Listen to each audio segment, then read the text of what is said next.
Table වල auto format කියන option එක අධ්‍යයනය කරන්න තමයි ඊළඟට අපි යන්නේ.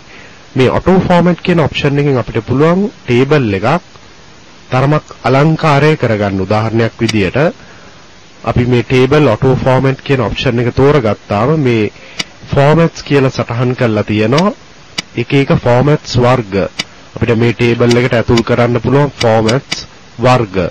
උදාහරණයක් විදියට අපි මේ colorful නැත්නම් classic 3 කියන එක තෝරගෙන OK බටන් එක ක්ලික් කරොත් ඔයගලන්ට පේනවා අපේ table එක මේ විදියට වර්ණවත් වෙනවා. ඒ වගේම තමයි මේ විදියට අතුල් කරගත්ත format එකක් අපිට අවශ්‍ය නැත්නම් ඒක ඉවත් කරන්න අපි table ක්ලික් කරලා table auto format වල මේ none කියන formats වලින් මේ none කියන option එක තෝරගන්න ඕන.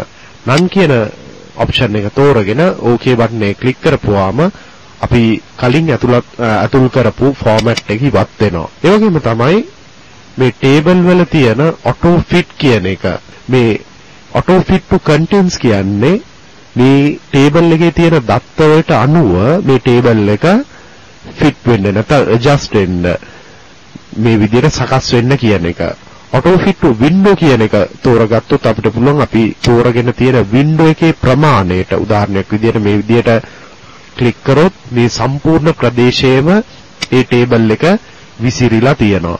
ඒ වගේම තමයි table ක්ලික් කරලා auto fit to contents කිව්වොත් ඔයගලන්ට පේනවා මේ දෙවනි column එකේ දත්ත නැති හින්දා මේ විදිහට කුඩා වෙලා තමයි ඒක සටහන් වෙන්නේ. දැන් මම table ක්ලික් කරලා auto fit වල distribute rows evenly කියන option එක තෝරගන්නවා.